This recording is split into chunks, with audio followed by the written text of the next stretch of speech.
아침에 나로 주의 인자한 말씀을 듣게 하소서.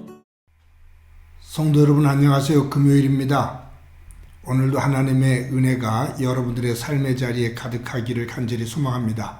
말씀 한 곳 봅니다. 욥기 19장 1절부터 6절까지의 말씀을 제가 봉독해 드립니다. 욥이 대답하여 이르되 너희가 내 마음을 괴롭히며 말로 나를 짓부수기를 어느 때까지 하겠느냐. 너희가 10번이나 나를 학대하고도 부끄러워 아니하는구나. 비록 내게 허물이 있다 할지라도 그 허물이 내게만 있느냐. 너희가 참으로 나를 향하여 자만하며 내게 수치스러운 행위가 있다고 증언하려면 하려니와 하나님이 나를 억울하게 하시고 자기 그물로 나를 애워싸신 줄을 알아야 할지니라. 아멘. 여호와 이레라는 말이 있습니다. 여호와께서 예비하신다 그 말이에요. 이 여호와 이레라는 말이 나오는 배경을 보면 하나님께서 아브라함에게 임하셔서 아브라함아 너에게 하나밖에 없는 이삭을 나에게 번제물로 드릴 수 있겠느냐라고 묻습니다.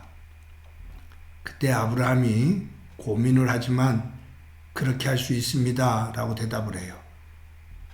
하나님은 아브라함에게 이삭을 모리아산으로 데리고 올라가서 그곳에서 번제물로 드리라 라고 말합니다. 이 번제물이라는 것은 머리끝부터 발끝까지 다 태워서 하나님 앞에 향기로 드리는 거거든요. 그때 이 아브라함이 이삭을 데리고 모리아산으로 올라가요. 그런데 이삭이 모리아산에 올라가면서 아버지 아브라함에게 묻잖아요. 하나님, 아버지, 제단에서 제사를 드릴 때 쓰는 이 장작은 가지고 올라가는데 왜 제물은 없습니까? 라고 물어요.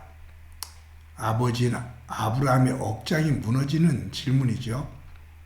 그때 아브라함이 이삭에게 여호와 이레, 하나님께서 예비해 두셨다라고 대답을 합니다. 정말로 소중한 믿음의 대답이에요. 여호와 이레, 지금은 없지만, 지금은 보이지 않지만 하나님께서 예비해 두셨다. 하나님께서 인도해 주신다. 큰 믿음이죠. 여러분 욥기를 읽으면서 욥과 욥의 세 친구가 모르는 영역이 있습니다. 정확하게 말하면 욥과 욥의 세 친구는 욥기 1장 1절부터 2장 6절까지의 내용을 모릅니다. 그 안의 내용은 어떤 내용이냐면 천상에서 회의가 일어나는데 사탄이 하나님 앞에 하나님이 욥에게 저렇게 사랑을 주고 축복을 많이 주니까 욥이 하나님을 이렇게 섬기는 거 아닙니까? 그것을 다 걷어가시면 욥은 분명히 하나님을 원망하며 하나님을 떠날 겁니다 라고 말해요. 그때 하나님께서 사탄에게 아니 욥은 절대로 그럴 사람이 아니다. 네가 하고 싶은 대로 다 해봐라. 나중에는 그의 생명만 건드리지 말고 죽이지만 말고 네가 하고 싶은 거 다 해봐라. 네가 무슨 짓을 해도 욥은 나를 떠나지 않아 라고 하나님께서 욥을 신뢰하셔요. 거기서부터 시작되어지는 사탄의 시험이거든요. 그러니 이 욥과 욥의 세 친구는 욥기 1장 1절부터 2장 6절까지에 나오는 천상에서의 그 회의 내용, 하나님이 욥을 얼마나 사랑하고 신뢰하고 계신지, 사탄이 그를 얼마나 미워하는지 그 내용을 몰라요. 또 모르는 영역이 있어요. 그것은 뭐냐면 욥기 28장부터 42장까지의 내용입니다. 하나님께서 임재하셔서 마지막에 욥을 어떻게 회복시키시는지 욥과 욥의 세 친구가 몰라요.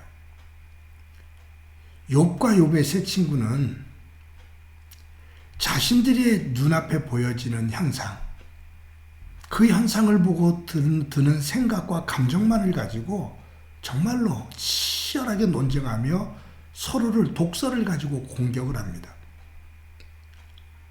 아마 욥과 욥의 세 친구가 욥기 1장 1절부터 2장 6절과 욥기 38장 이후의 내용을 안다면 그들은 이렇게 안 다퉜을 거예요. 이렇게 서로 비난하며 원망하지 않았을 거예요. 사랑하는 성도 여러분, 우리가 욥기를 읽으면서 보면 욥과 욥의 세 친구 그리고 엘리후가 참 어리석어 보여요. 왠지 아셔요?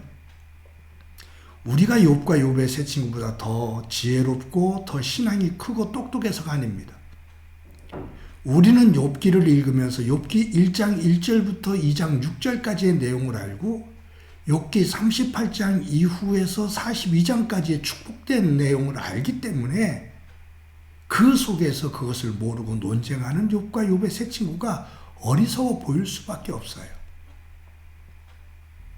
그런데 이 욥과 욥의 세 친구가 어리석게 살고 있는 이 삶의 내용이 우리의 삶의 자리로 오면, 내 문제로 오면 나도 그와 같은 삶을 살고 있을 가능성이 큽니다. 아니, 그렇게 삽니다. 우리는 우리 삶의 자리에서 내가 원하는 것이 이루어지지 않았을 때, 또 내 삶에 조금의 고통이 있고 힘든 일이 있을 때, 내가 소원한 바가 이루어지지 않고 다른 것들이 펼쳐질 때 우리는 원망하고 불평하고 하나님의 존재에 대한 의심을 합니다.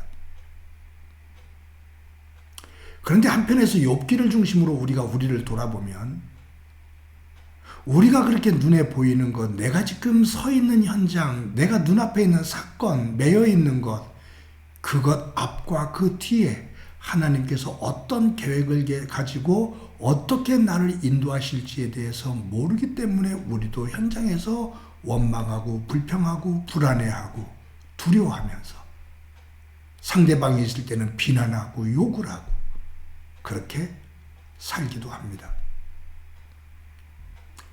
여호와 이래 아브라함을 하나님께서 믿음의 조상이라고 칭해 주시는 이유가 바로 이거인 것 같아요. 그는 눈앞에 재물이 없습니다. 장작만 있습니다. 앞으로 어떤 일이 펼쳐질지 모릅니다. 그런데 그는 한 가지 믿는 게 있습니다. 나에게 아들을 주신 하나님이 나를 가장 선한 길로 인도해 주실 거야. 나를 갈대아 우르에서 인도하신 하나님이 나를 가장 선하신 곳으로 인도하실 거야 라는 믿음입니다. 아브라함은 미래를 모르지만 하나님 안에서 믿음을 가지고 묵묵히 따릅니다. 사랑하는 성도 여러분, 욥기를 읽으면서 욥과 세 친구의 어리석음, 그것이 우리에게도 그와 같은 속성이 있는데 아브라함의 믿음을 가지고 하나님 안에서 그 세계를 새롭게 변화시키며 만들어가는, 그리고 하나님 앞에 여호와 이레의 삶을, 믿음을 고백하는 삶이 되어지기를 간절히 소망합니다. 한번 기도합니다. 하나님의 은혜 감사합니다. 오늘도 하루 살아갑니다. 욥과 욥의 세 친구가 알지 못하는 것에 대한 내용, 그것이 있기에 불평하며 원망하며 살아가고 있는데 우리의 모습이 또한 그와 같은 모습일 때가 많음을 고백합니다.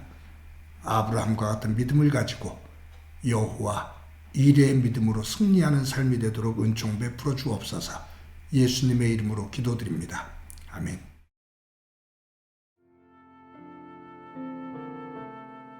주께서 내 길 예비하시네. 주께서 내 길 예비하시네.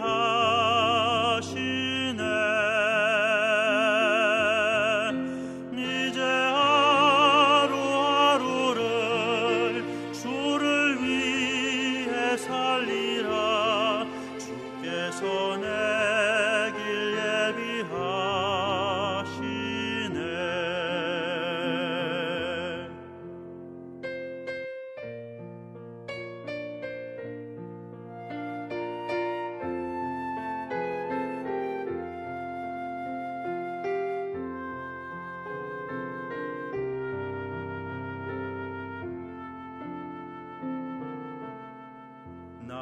이제 주를 따라가려네.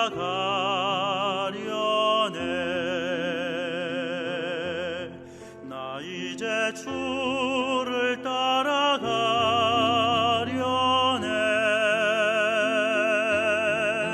세상 죄